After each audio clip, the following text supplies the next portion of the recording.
Let's start with a statement that makes a lot of people uncomfortable. Capitalism is not about creating jobs. That was never the point. Capitalism is about producing goods and services to meet a consumer demand. The price they're willing to pay is what matters most. That's it. That's the equation. Jobs are not the goal, jobs are a cost. And once you understand that, modern economics start to make more sense. At its core, capitalism optimizes for value and efficiency. A firm, a company, survives and thrives if they're meeting consumer demand, have lower costs, higher quality, affordability, all these different things. Jobs are not on that list.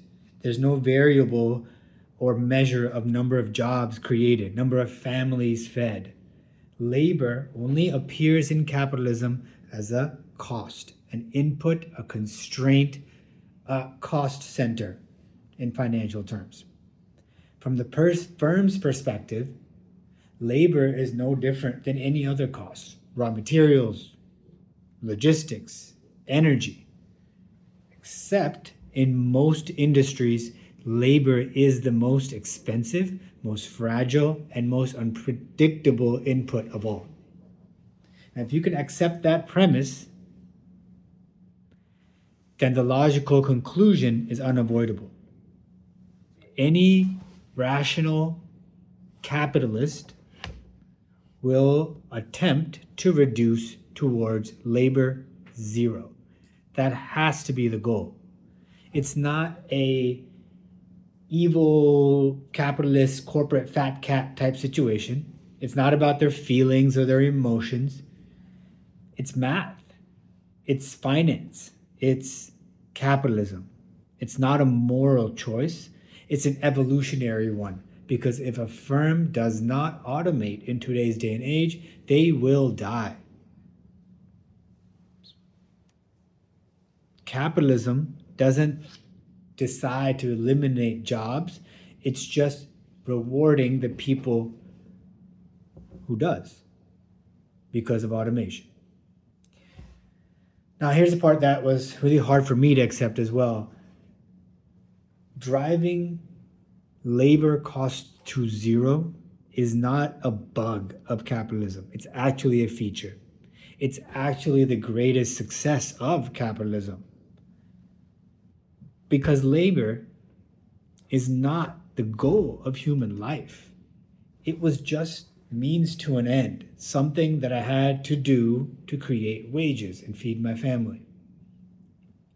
But my well-being, my family's well-being, that's always been the most important things to me and for most human beings.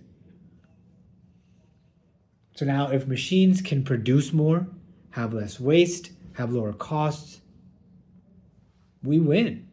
Insisting that I continue to work a daily job when a machine can do it 1,000 times better than me, that's almost cruel. I don't want to work 8-hour days every single day and be constantly under pressure. This is the first time we're truly looking at this constraint of labor to disappear from human life. That's exciting. Now, the question that pops up into most people's head, including mine, is, well, if nobody's going to have a job, how will I survive? Well, I get that. And that's because we've been conditioned to use our jobs as wages. Automation is not a problem. Production is now going to become easy. So distribution is the next problem. We built our status, our identity, our lives around jobs that are no longer economically necessary. So the contradiction isn't technological, it's in our thought process, how we approach this. That is the premise, the key concept of post-labor economics. Again, shout out to David Shapiro and all his fine work on his channel. I'll put a link below. Capitalism today is solving the problem that is designed to solve. And so it's becoming obsolete in its current form, in my opinion. Clinging to something like job creation is the wrong thing. That's like going back to the 1900s and demanding that we create more horse carriages when the car exists.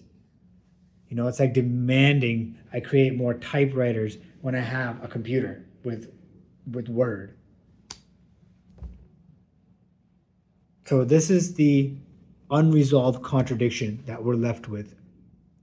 If capitalism has succeeded and is going to eliminate human wage labor forever, what happens next? What happens when the system succeeds? Because a fully automated economy can produce anything, but it can't sell anything, because none of us will have money in the current economy if all the jobs are gone. It's not a hypothetical problem. It's not an emotional, my feelings problem. This is math. So that's what the next video will tackle. If these jobs disappear, who gets the money? How are these gains being distributed? What are some ideas around that? So stay with us, and we'll explore those ideas in the next video. Thank you.